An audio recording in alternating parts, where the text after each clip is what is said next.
नमस्कार, स्वागत है आपका। मैं हूं रवि मिश्रा। आप देख रहे हैं प्रदेश का सबसे बड़ा चुनावी बुलेटिन, बैलेट बुलेटिन।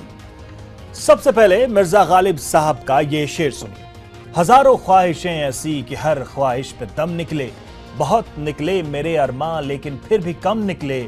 मोहब्बत में नहीं है फर्क जीने और मरने का, उसी को देखकर जीते हैं जिसका फिर पे दम निकले। सियासत की मोहब्बत में कुछ ऐसी ही कई ख्वाहिशें हैं कांग्रेस और समाजवादी पार्टी की। जितने अरमां हैं लगता है कि वो भी कम ही हैं, क्योंकि यूपी का खजाना इतना बड़ा है और सपा कांग्रेस की सियासी मोहब्बत का आलम यह है कि सामने एक दूसरे को विरोधी बताते हैं लेकिन एक दूसरे की तरफ हसरत भरी निगाहों से भी देखते रहते हैं।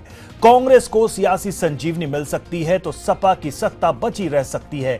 बार बार ये क्यों लगता है कि टीवी पर हर बहस, हर सवाल, हर डिबेट में दूरियां रखते हुए एक ऐसी सियासी मोहब्बत की हिडन स्क्रिप्ट लिखी जा रही है। यूपी में कांग्रेस अपनी बार्गेनिंग पोजीशन को मजबूत करना चाहती है और शायद सपा बसपा दोनों के लिए वो एक किंग मेकर बनने की चाहत रखती है और डर बीजेपी का दिखा रही है। दूसरी ओर सपा के सामने बीएसपी और बीजेपी के मुकाबले अपने वोटों को बिखरने से रोकने के लिए कांग्रेस एक विकल्प के रूप में, वैकल्पिक साथी के रूप में नजर आती है। लेकिन तमाम मुलाकातों और बयानों के बीच इस दिखती छुपती दोस्ती पर मुहर कोई नहीं लगा रहा है। आज इस पर करेंगे बहस कि आखिर सियासत की मोहब्बत में कौन किसके लिए कितना झुकने को तैयार है। लेकिन सबसे पहले आइए देखते हैं बैलेट टॉप 10।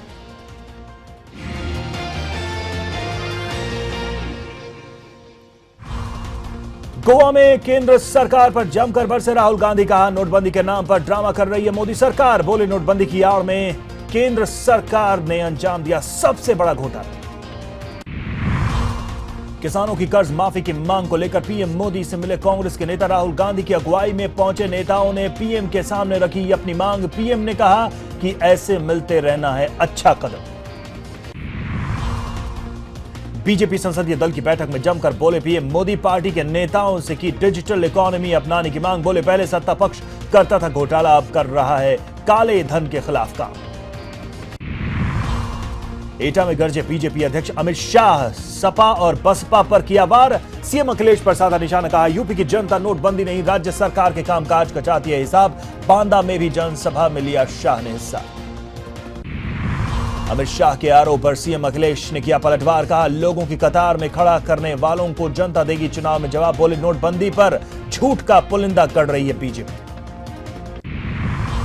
आईएएस अधिकारियों को सीएम अखिलेश ने दिया तोहफा। अधिकारियों को मिला अपर मुख्य सचिव का पदनाम। कार्यक्रम में बोले अखिलेश। कहा यूपी सरकार कर रही है विकास के काम। सपा और कांग्रेस के बीच फिर हुई तेज गठबंधन की सुखपुकाहट। सूत्रों की माने तो कांग्रेस सपा से मांग रही है 100 सीट और डिप्टी सीएम का पद। नोटबंदी को लेकर बसपा सुप्रीमो मायावती ने मोदी सरकार पर बोला बड़ा हमला। कहा पीएम ने अपने सियासी स्वार्थ साधने के लिए लिया फैसला। बोली नोटबंदी से गरीबों, मजदूर और किसानों का हाल हुआ बेहाल। सपा उम्मीदवार अतीक अहमद को लेकर मायावती ने साधा अखिलेश सरकार पर निशाना। कहा अतीक के खिलाफ सरकार को उठाने चाहिए जरूरी कदम। हमीरपुर पहुंची बीजेपी की परिवर्तन यात्रा में सपा बसपा पर जमकर बरसी साध्वी निरंजन ज्योति। कहा यूपी की बदहाली के लिए दोनों हैं जिम्मेदार। बोली विपक्ष की वजह से नहीं चल पाई संसद की कार्यवाही।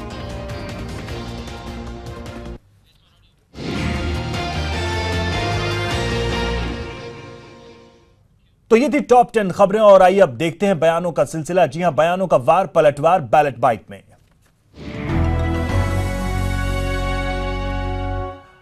तो आज की बैलेट बाइट। बीजेपी की संसदीय दल की बैठक में प्रधानमंत्री नरेंद्र मोदी ने नोटबंदी के अपने फैसले का बचाव किया है। पीएम ने कांग्रेस पर जवाबी हमला करते हुए कहा कि उनके लिए दल से बड़ा देश है, इसलिए उन्होंने यह कड़ा फैसला लेने की हिम्मत दिखाई। आपने 88 से अब तक उसको लागू नहीं किया। देश में बेनामी संपत्ति इकट्ठी करने वालों को खुली छूट दे दी और यह सरकार कानून पारित कर चुकी है, नोटिफाई कर चुकी है, लागू करने के लिए कदम उठाएगी और फिर आप चिल्लाना शुरू करोगे क्या? क्या देश ऐसे चलाओगे क्या?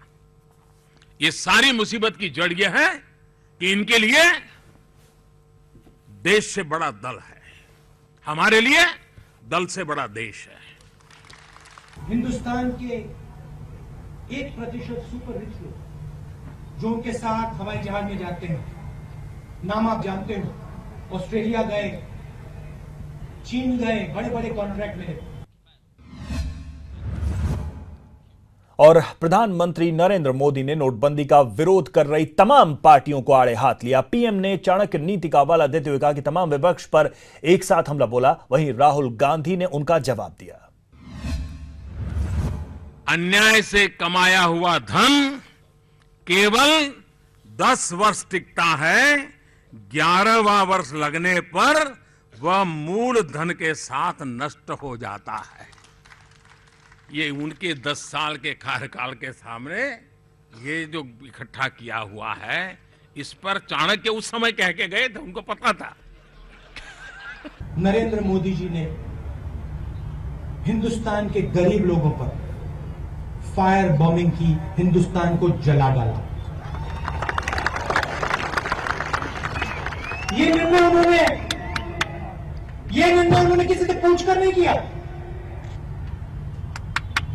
फाइनेंस मिनिस्टर को नहीं बताया, किसी गरीब आदमी से नहीं पूछा कि भैया होगा क्या।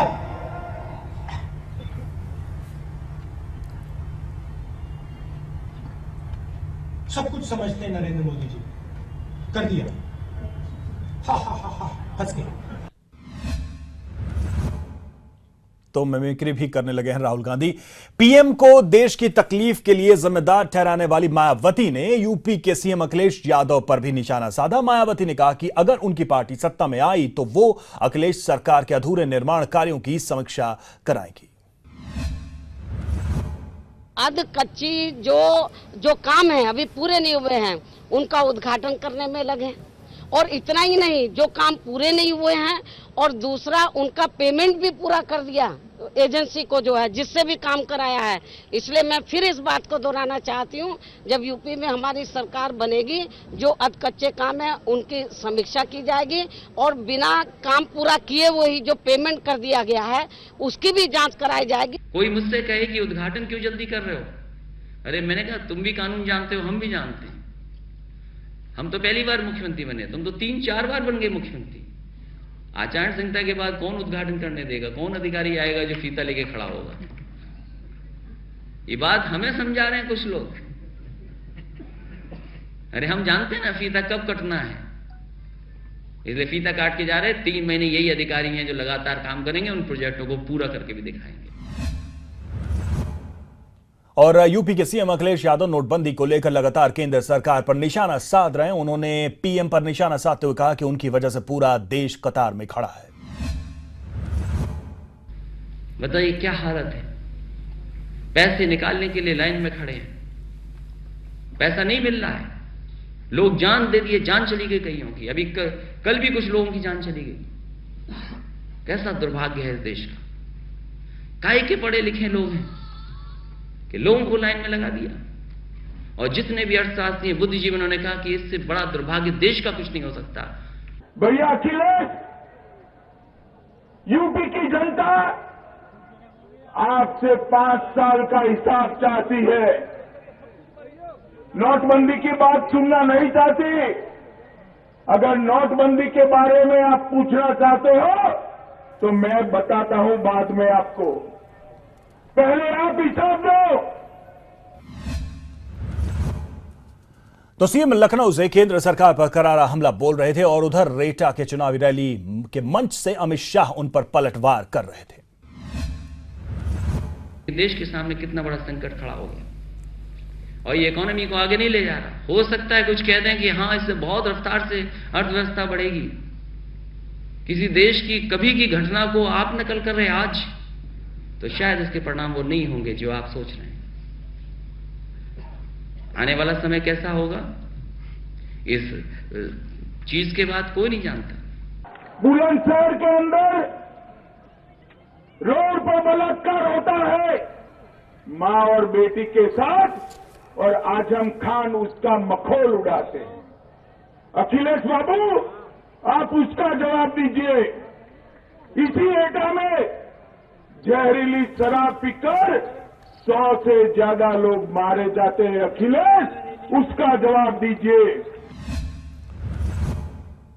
और वहीं लगातार 20 दिनों तक चले हंगामे के बाद संसद का शीतकालीन सत्र आज खत्म हो गया, जिसके बाद नोटबंदी की समस्याओं को राष्ट्रपति प्रणब मुखर्जी के सामने रखने के लिए विपक्ष ने राष्ट्रपति भवन का दरवाजा खटखटाया। सरकार हर बात को नकारी, असहमति दी, कोऑपरेशन नहीं दिया और जो लोकतंत्र के हर उसूल को उन्होंने तोड़ा और हम उन उसूलों को अपहेल्ड करने के लिए पूरी कोशिश की, लेकिन हमारे को ये सदन को उन्होंने ठीक ढंग से नहीं चला। ये पूरी जिम्मेदारी सरकार की है और सरकार इसमें विफल हुआ है। प्रधानमंत्री जैसे ने कहा 50 दिन में स्थिति सुधारेगा, धीरे धीरे सुधारते जाएंगे। थोड़ा दिक्कतें होंगे, थोड़ा प्रॉब्लम्स आएगा, प्रॉब्लम्स को फेस करने के लिए जनता तैयार हो रहे, मगर ये लोग इसको गलत प्रचार कर रहे हैं जो वेस्टेड इंटरेस्ट है। बिकॉज प्रधानमंत्री मोदी जी ने अपना निर्णय के कारण से जो मूल क्या कहते हैं उसको फाउंडेशंस जड़ करप्शन का और काला धन का, उसके ऊपर उन्होंने जंग का ऐलान किया है और वो they are feeling shattered, they are feeling disturbed, that's why they are going for disinformation campaign. और आपको याद होगा कुछ दिनों पहले कांग्रेस उपाध्यक्ष राहुल गांधी ने कहा था कि मैं जब बोलूंगा तो भूचाल आ जाएगा। हुआ भी वही, राहुल पीएम मोदी से मिले और किसानों के कर्ज माफी का मुद्दा उठाया तो भूचाल आ ही गया। लेकिन इस भूचाल का असर विपक्ष की एकता में भी दिखा। जी हां, इस वजह से राष्ट्रपति से गुहार लगाने वाले सांसदों में बसपा, सपा, एनसीपी और लेफ्ट पार्टियां शामिल नहीं हुई। सबने कहा कि किसान दबा कुचला हुआ है, हजारों किसान आत्महत्या कर रहे हैं। पंजाब में हर रोज एक किसान आत्महत्या करता है। तो हमने प्रधानमंत्री से कहा है कि वो जल्दी से जल्दी हिंदुस्तान के किसान को राहत दें, मदद करें और कर्जा माफ करें। 2 करोड़ लोगों की आवाज, 2 करोड़ 34 लाख लोगों की आवाज हम प्रधानमंत्री तक पहुंचाएं। अगर हम उनको एआईसीसी में जमा रखते तो कल तो हमें लोग कहते कि आपने हमसे फॉर्म भरवाए और आपने एआईसीसी में रखे और प्रधानमंत्री को दिए नहीं। ये बात तो मान रहे हैं सर, समूचा सेशन जो है वो वॉश आउट हो गया। पता नहीं, वो नाराज होंगे कि हमने बाकी अंदाजा आप खुद निकालिए। और इधर केंद्रीय गृह मंत्री राजनाथ सिंह ने नोटबंदी के फैसले को सही बताया है। उन्होंने कहा कि नोटबंदी से जहां काले धन वालों पर शिकंजा कसा है, वहीं आतंकियों और नक्सलियों के हौसले भी पस्त हुए हैं। मिला जुलाकर हम ये कह सकते हैं कि यह काले धन के खिलाफ एक जंग है और साथ ही साथ उग्रवादी, आतंकवादी, यह सब सारी जो ताकतें हैं, इनका भी हौसला इस फैसले के कारण पस्त हो। तो ये थी आज की बैलेट बाइट। वक्त तो चला एक छोटे से ब्रेक।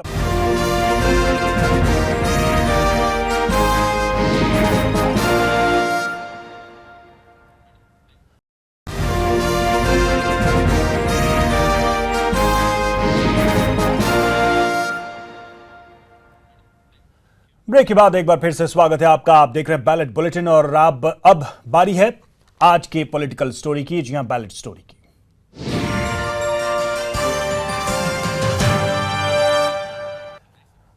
तो देखते हैं आज की बैलेट स्टोरी। कांग्रेस और सपा को लगता है कि नोटबंदी की वजह से लोग बीजेपी से दूर जा रहे हैं और ऐसे में ये उनके लिए सही वक्त है पास आने का। अंदर खाने से खबर आ रही है कि यूपी विधानसभा चुनाव में सपा और कांग्रेस का गठबंधन करीब करीब तय है। हालांकि इसके लिए कांग्रेस ने कुछ शर्तें रखी हैं। क्या हैं ये शर्तें, आप खुद देख लीजिए।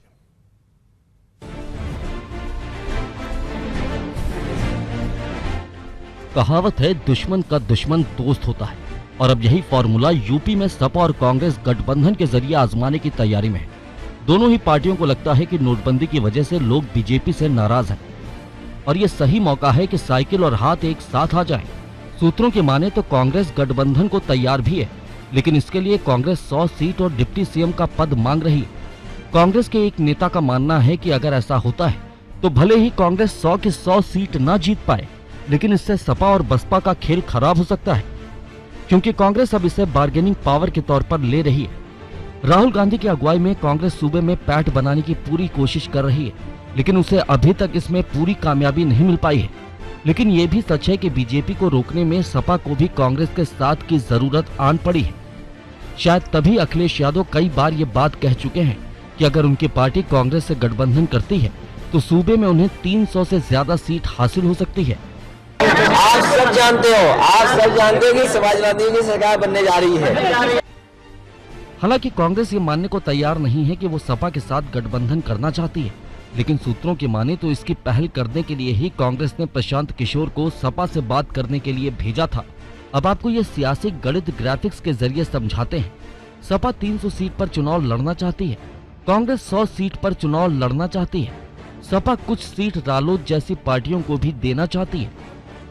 ये सारी कवायद इसलिए है ताकि बीजेपी और बसपा को यूपी की सत्ता पर काबिज होने से रोका जा सके। लेकिन अभी चुनाव में थोड़ा वक्त बाकी है और कोई भी गठबंधन पर साफ तौर पर बोलने से बच रहा है। ऐसे में सियासी ऊंट किस करवट बैठेगा, ये तो आने वाला वक्त ही तय करेगा। Bureau report, ETV news. तो एक बार नहीं, कोई पहली बार नहीं, बार बार ये खबरें मीडिया में रही हैं, इस पर चर्चा भी हुई है, सवाल भी उठे हैं, सवाल पूछे भी गए हैं। हालांकि इस पर सीधे तौर पर कोई कुछ कहने से बचता रहा है, लेकिन कहीं ना कहीं एक हालात तो बनते दिखाई दे रहे हैं कि कांग्रेस और सपा शायद साथ आ जाए, क्योंकि जरूरत भी है और मौके की नजाकत भी है। हमारे साथ इस विषय पर बातचीत करने के लिए तमाम मेहमान इस वक्त जुड़े हुए हैं, आपको उनसे रूबरू करा दें। हमारे साथ जिशान हैदर हैं, कांग्रेस के स्पोक्स पर्सन, मोहसिन रजा हैं भारतीय जनता पार्टी से, और रंजीब साहब हैं सीनियर पत्रकार, साथ ही Mohammad Shahid spokesperson Samajwadi Party. तमाम मेहमानों का स्वागत है। सबसे पहला सवाल तो कांग्रेस के लीडर से ही बनता है। जिशान हैदर साहब, उत्तर प्रदेश में कांग्रेस को किसी साथी की जरूरत है या नहीं? उससे पहले हमारे साथ रंजीता दिल्ली से हमारी संवाददाता सहयोगी इस वक्त जुड़ी हुई हैं। एक सवाल लेंगे, वापस आएंगे इस सवाल पर। रंजीता, क्या सूत्र बता रहे हैं कांग्रेस और सपा के इस सियासी मोहब्बत को लेकर? जी बिल्कुल, मोहब्बत दोनों तरफ है। कभी अखिलेश कहते हैं तो कभी राहुल कहते हैं कि अखिलेश अच्छे आदमी है, तो अखिलेश कहते हैं कि अगर कांग्रेस और सपा दोनों मिल जाते हैं तो हम इस चुनाव में 300 सीटें ले आएंगे। जाहिर तौर पर दोनों ही तरफ से एक एक कदम बढ़ाया जा रहा है, लेकिन जो कदम है वो रुक रहे हैं इस तरफ कि आखिर सीटें कितनी मिलेगी कांग्रेस को। जो सूत्र है हमारे वो बता रहे हैं कि कांग्रेस 100 से ज्यादा सीटों की उम्मीद कर रही है। इसके साथ ही कांग्रेस की एक और शर्त है, वो ये कि चुनाव के बाद डिप्टी सीएम कांग्रेस का कोई चेहरा होना चाहिए। जी जी। तो ये दो चीजें हैं, इन दोनों चीजों को लेकर सपा किस तरह से आगे बढ़ती है वो देखने वाली बात होगी। बहुत बहुत शुक्रिया आपका हमसे जुड़ने के लिए। वापस चलते हैं जिशान हैदर के पास। जिशान हैदर, क्या उत्तर प्रदेश में कांग्रेस को किसी साथी सहयोगी की जरूरत महसूस हो रही है?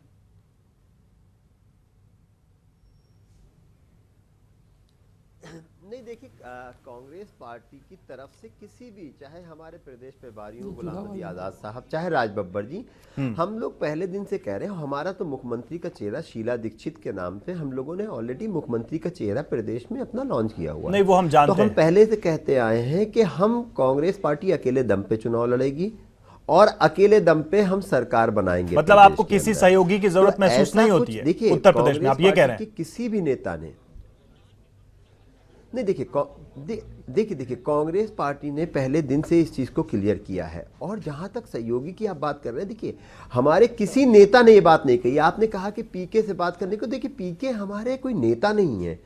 पीके क्या है फिर? पीके मैनेजमेंट कंपनी चलाते हैं। पहले पीके मोदी जी के साथ थे, फिर नीतीश जी, नहीं वही मैं बता रहा हूँ, पहले देखिए वो मोदी जी के साथ थे, फिर नीतीश जी के साथ थे। अब कांग्रेस की हम मार्केटिंग देखने के लिए प्रदेश में उनको हायर किया गया है। तो हमें नहीं लगता है कि कांग्रेस पार्टी किसी भी तरह का गठबंधन किसी भी पार्टी से प्रदेश में करने जा रही है। जब भी राज बब्बर साहब से ये सवाल सीधे सीधे किया जाता है तो कई बार वो इशारों में आला कमान की तरफ बात कह देते हैं कि वहां से फैसला होगा।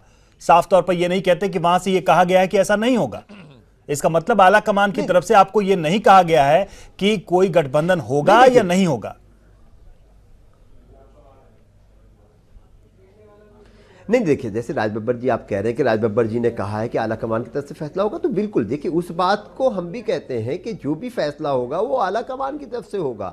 लेकिन अभी हम लोग अपनी तैयारी पूरी तरह से अकेले चुनाव लड़ने में हम लोग पूरी तरह से मेहनत कर रहे हैं। हमारे रोड शोज हो रहे हैं, हमारी किसान यात्रा हो रही है, हम किसान मांग पत्र भरवा रहे हैं। तो हम अभी अच्छा एक चीज बताइए, स्वाभाविक तौर से कांग्रेस का जो चुनाव को लेकर एजेंडा है, उसके जो सिद्धांत हैं, उसको लेकर सबसे करीबी आपको सहयोगी कौन प्रतीत होता है उत्तर प्रदेश में? ऐसी कौन सी पार्टी है जिससे आपकी आइडियोलॉजी या आपकी सोच मिलती जुलती नजर आती है? किसी को तो आइडेंटिफाई करते होंगे आप। नहीं, देखिए आप बिल्कुल, हम समझ रहे हैं आप क्या चीज क्या कहलवाना चाह रहे हैं। देखिए इसमें कोई दो राय नहीं है कि सेकुलर ताकतों, अब हमें किसी भी तरह सांप्रदायिक ताकतों को प्रदेश के अंदर रोकना है। और अखिलेश यादव साफ छवि के नेता हैं। अखिलेश यादव ने प्रदेश को आगे बढ़ाया, इसमें कोई दो राय नहीं। ठीक है, हाँ, ठीक है, चलिए भले ही उनके मोहम्मद शाहिद मुख्यमंत्री अखिलेश यादव ने यह कहा कि अगर गठबंधन होगा तो हम 300 से ज्यादा सीटें ले आएंगे। वो नकार नहीं रहे हैं। कांग्रेस वाले भले ही एक्सेप्ट न करें, लेकिन अखिलेश यादव ने साफ तौर पे कहीं नो नहीं कहा है।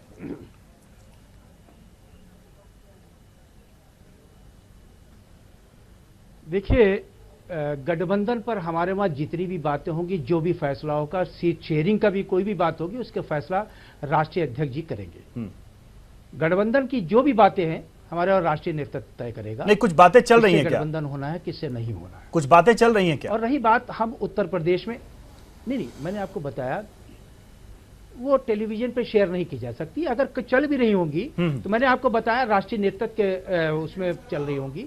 उसकी जानकारी अभी हम जैसे छोटे कार्यकर्ताओं को नहीं है। ठीक है, एक बात मैं आपको बताऊं, हम उत्तर प्रदेश में विकास हमने जो किया है, उत्तर प्रदेश में जिस तरह से हमने रोजगार की जो तरीके बढ़ाए हैं, उत्तर प्रदेश में जिस तरह से छात्रों को हमने लैपटॉप दिया है, उत्तर प्रदेश में जिस तरह से हमने समाजवादी पेंशन योजना, नहीं, ये सवाल नहीं है। देखिए, सवाल मेरा ये सवाल, पहली बार किसी राज्य में 55 लाख, नहीं, ये बातें हम जानते हैं, ये बातें हर डिबेट में आती हैं। मैं सिर्फ ये पूछना चाह रहा हूं, क्या आप लोगों को उत्तर प्रदेश में चुनाव में जाने के लिए किसी साथी सहयोगी की जरूरत आप लोगों को भी महसूस हो रही है?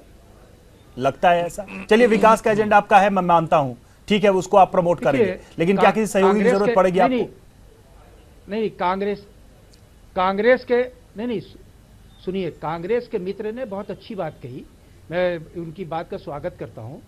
उत्तर प्रदेश में आप देखिए, देश में 2014 के बाद जिस तरह से कट्टरवादी ताकतों ने सर उठाया है, जिस तरह से उन्होंने एक कभी लव जिहाद पे, कभी गौ मांस पे, कभी गौ कची पे, कभी इस पर, कभी उस नहीं। देखिए, आप सवाल का जवाब नहीं दे रहे, समय मेरे पास कम है। मोहसिन रजा के पास मुझे जाना पड़ेगा। मोहसिन, एक चीज बताइए कि अगर सपा और कांग्रेस का गठबंधन हो जाता है तो भारतीय जनता पार्टी के लिए कितनी बड़ी मुश्किल होगी उत्तर प्रदेश की चुनावी नैया को पार करना?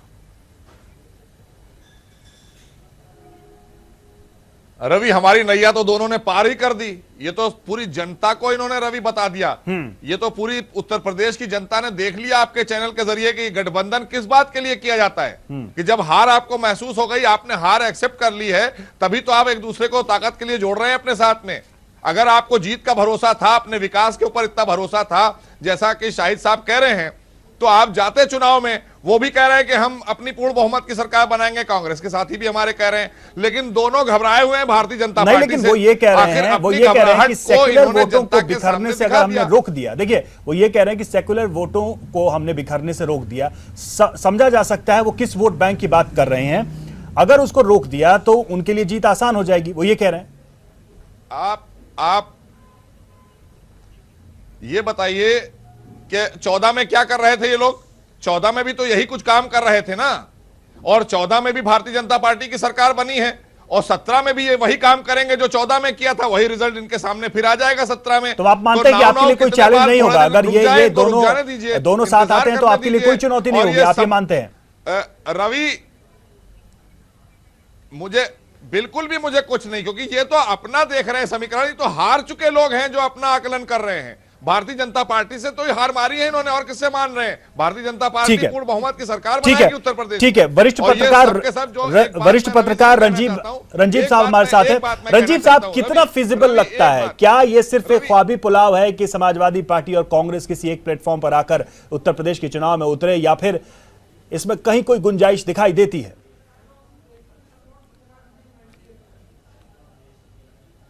देखिए रवि, राजनीति संभावनाओं का खेल है और आप किसी भी संभावना से इनकार नहीं कर सकते। और अगर ये बात कहीं से आ रही है कि जिसमें मुख्यमंत्री अखिलेश यादव खुद ये कह रहे हैं कि 300 सीटें जीत जाएंगे अगर कांग्रेस और समाजवादी पार्टी का गठबंधन हो गया, तो निश्चित रूप से अगर कहीं पर धुआं निकल रहा है तो आग भी कहीं ना कहीं आगे जाकर बनेगी। इसलिए संभावना से आप इनकार नहीं कर सकते कि राजनीति में क्या होगा। रही बात ये कहाँ तक संभव है, दोनों पार्टियों कि अगर आप प्रकृति देखें राजनीति की, तो वो काफी हद तक मिलती जुलती लगती है। क्योंकि 2014 का जो लोकसभा का चुनाव हुआ उसमें जिस तरीके से भाजपा को प्रचंड बहुमत मिला, उसने निश्चित रूप से बाकी दलों को जो भी 2017 में सरकार बनाने का तानाबाना बुन रहे हैं उनको कहीं ना कहीं सजग और सतर्क किया था, पहली वजह। दूसरी वजह, बिहार के चुनाव में आपने देखा कि एक गठबंधन बना जिसने भारतीय जनता पार्टी को हराने में कामयाबी पाई। तीसरी वजह है अभी जो नोटबंदी से उत्पन्न राजनीतिक हालात है, उसमें बाकी सारे राजनीतिक दलों को ये लग रहा है कि संभवतः ये एक बड़ा चुनावी मुद्दा बनेगा। जनता कहीं ना कहीं संभवतः नाराज है, ऐसा उनका मानना है। इसलिए अगर 2017 के चुनाव में कोई गठजोड़ बनाकर हम उतरे तो संभवतः हम भारतीय जनता पार्टी को हरा पाएंगे। तो ये 3 वजह मोटी लगती है। और इसकी कितनी संभावना होगी इस पर भी, अगर हम साथ बिल्कुल आते हैं, इसकी कितनी संभावना होगी ये भी एक अहम सवाल है। मोहम्मद शाहिद, एक चीज समझ में नहीं आती कि समाजवादी पार्टी महागठबंधन में भी जाने की बात करती है, नकारा कभी नहीं गया। मतलब मंच पे आप लोगों ने अपने कार्यक्रम में सबको बुलाया और जब एक गठबंधन बन के निकला तो उसका कुछ दूसरा ही रूप था, उसमें समाजवादी पार्टी नहीं थी, लेकिन वो भी सेकुलर, आप भी सेकुलर, कांग्रेस भी सेकुलर, बीएसपी भी सेकुलर। ये सेकुलर वाले एक साथ जुड़ते क्यों नहीं? क्या दिक्कत आती है उत्तर प्रदेश में?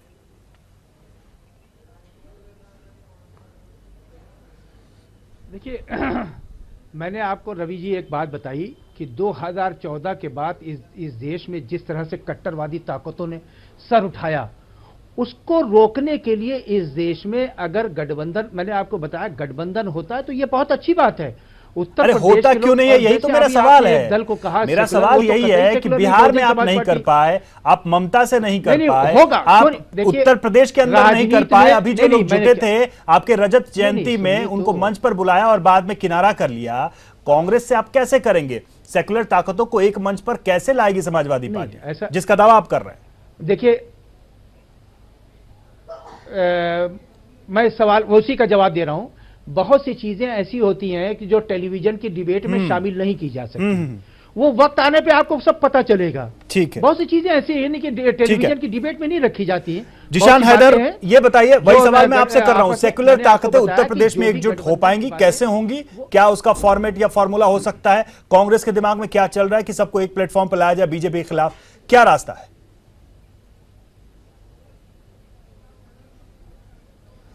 नहीं, देखिए रवि जी, हमने पहले जैसे कहा कि अभी कांग्रेस पार्टी सिर्फ अकेले चुनाव में लड़ने की, अरे लेकिन ठीक है ना, सेकुलर ताकतों को एकजुट करने के लिए आप लोग लीड क्यों नहीं करते? लेकिन अगर पहल आपकी तरफ से होनी चाहिए ना, आप किसका मुंह देख रहे हैं?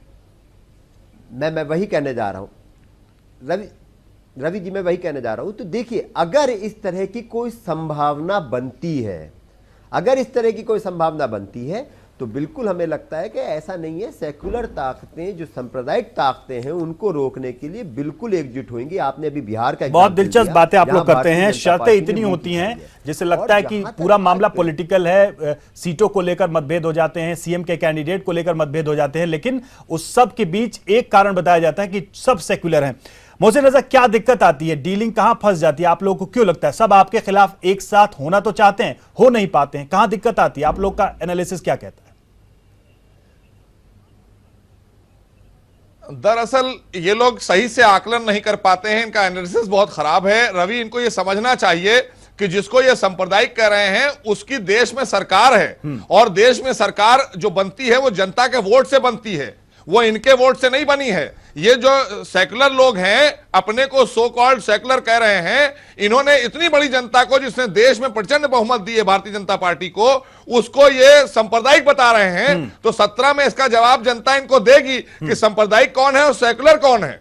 इसका जवाब मिलेगा इनको 17 में। और पहले समाजवादी पार्टी अपने घर में गठबंधन कर ले, तब बाहर वालों के पास जाए। ठीक है, ये फाइनल कमेंट था आपका। मेरे पास समय की कमी थी। बहुत बहुत शुक्रिया आप सभी का जुड़ने के लिए, तमाम सवालों का जवाब देने के लिए। कुल मिलाकर एक बड़ी जो गुंजाइश है जिसकी बार बार बात कही जाती है कि सेकुलर ताकतें एक होंगी, सवाल वहीं पर आकर रुक जाता है कि बार बार ये कोशिश होती है, ऐसे बयान आते हैं, लेकिन उत्तर प्रदेश की राजनीति में ऐसा कम ही देखने को मिला है कि जो फोर्सेस अपने आप को सेकुलर कहती हैं वो एक मंच पर एक साथ चुनाव में कभी नहीं उतरती, एक दूसरे के खिलाफ ही खड़ी रहती है। ऐसे में देखना होगा कि कांग्रेस और समाजवादी पार्टी जो सेकुलर वोट बैंक पर अपना दावा करती है, क्या वाकई में एक मंच पर एक साथ आ पाएंगी। बहुत बहुत शुक्रिया इस डिबेट को देखने के लिए। आज की बहस में इतना ही। आखिर में देखिए बैलेट ड्राफ्ट।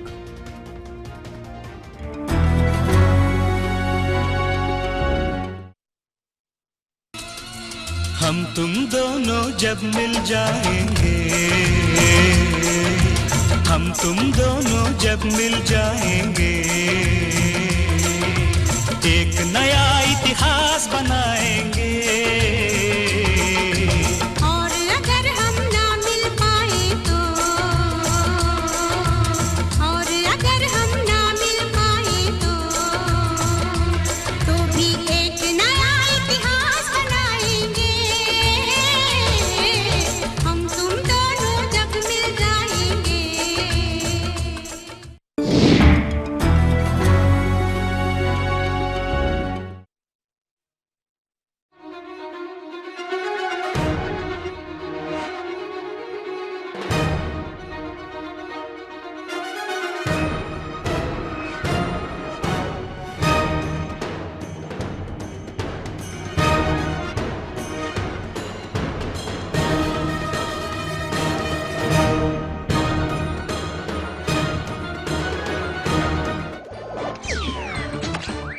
दोस्तों, देशवासी अच्छे दिनों की तरफ अपने कदम बढ़ा रहे हैं।